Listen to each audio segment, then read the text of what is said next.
What's up, Bone here, and today I'm going to be discussing some of the many bugs that are in Battlefield 4, and also I will be talking a little bit about how the night maps and the community map is coming along. The main bug I'm running into consecutively is the reload bug. Pretty much what happens is you press the reload button or reload key, and it goes through the reload animation, and after the reload, it still gives you the same amount of ammunition you had before you reloaded. That's pretty much due to a netcode error, I believe, and what happens pretty much is when you press the key or button to reload, your game on the client side gets a signal go through the reload animation. And when that happens, it should send a notification to the server to update everyone on if you have ammunition in your kit and how much you have left over in case you die and someone picks up your kit. The main contributor to this, I believe, is packet loss. I am not a DICE developer, but this is honestly what I think would be the most logical explanation for this problem. We've pretty much been running into this bug since the launch of Battlefield 4 back 2 years ago, and it has actually, I believe, gotten worse lately. I've noticed it a lot more. I didn't notice it at first, and then a friend pointed it out, and it really has been causing a lot of problems with my gameplay. Another large issue that I currently run into every now and then is the hitbox issue when people are climbing ladders or vaulting over objects. Pretty much this happens when you are vaulting over an object or you climb a ladder. When the hitbox gets messed up, let's say, pretty much for an example, climbing a ladder, your hitbox would be different at that point. And so, if you're a sniper and you're shooting someone who's very vulnerable when climbing a ladder, you go for that headshot, and you might not actually get that headshot because the hitbox is going to be in a completely different area, possibly. I haven't been able to recreate this scenario in testing, but it does not seem that the hitbox is in the same exact place every time, so it could be in a random spot every time. Like I said, I have not been able to confirm that it is random every time, but I've tested it multiple times while playing, and I've viewed my footage, and it seems that it does not appear to be in the same exact spot. Another issue is climbing and vaulting over objects. This is an issue when you try to vault over an object, you sometimes get knocked back. Sometimes this happens multiple times, making it very hard for you to get to where you're going or evade someone, and this multiple times has resulted in my death. I've noticed this on all maps except in CTE. I believe they've fixed that bug in the community test environment, but I am not exactly for sure. Another issue is hit markers. Sometimes they don't register with guns. I've not noticed it with any particular gun, but some guns it'll happen to be you shoot someone and they'll kill you, but you have no damage points on them when you emptied a whole magazine into them. This could also be contributed to netcode. I can't necessarily say it is or it is not, but that's honestly another thing I'm thinking to blame on netcode. Moving on to some other things. The summer patch will be coming out next month, like I've said in previous videos, and at the way it looks, it is going to have a lot of improvement to it. I believe some guns are going to be getting buffs that'll make them better. Maybe some will get nerfed. I can't say which as of right now, but the patch looks like it's fixing a lot of bugs, including netcode issues.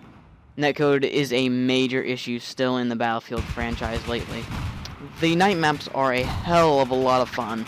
Right now I'm showing some footage of them in spectator mode because I had some friends playing it, but I was not actually able to get into the game, and so I thought I'd just go all over the map and kind of show you the pictures and areas of Zavad 311 Graveyard Shift. The lighting on them is fantastic, honestly. You can shoot out lights in certain areas of the map to make it darker, to make it more tactical, and if you have a FLIR optic, that can really help out a lot.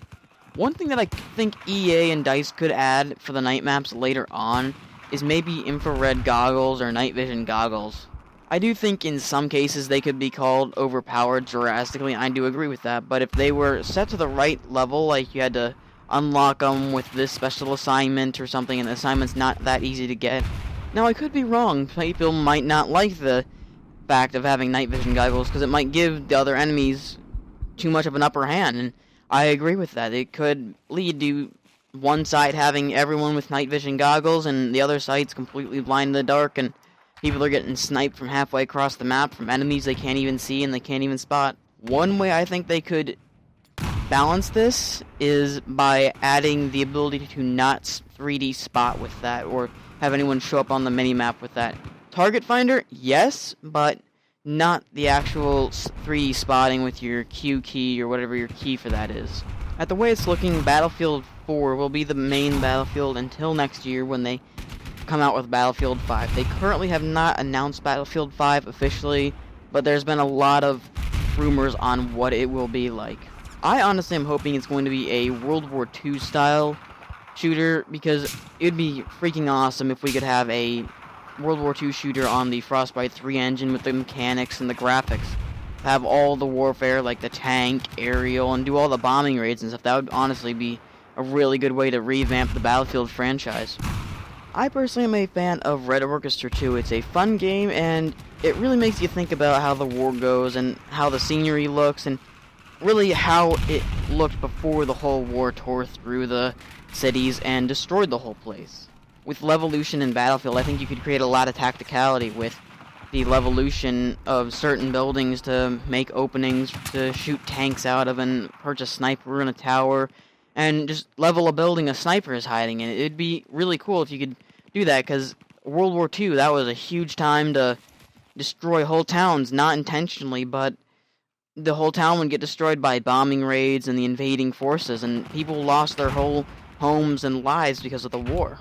Now, the Frostbite 3 engine still has a lot of bugs in it, like the netcode issues, and maybe with the coming of Battlefront and Battlefield 4, they can maybe use those two things to fix a lot of the issues before they bring out Battlefield 5, because we all know how Battlefield 4 really was when it came out at first. The netcode was just complete shit, and we all hated it at first, and people stuck through it, some left.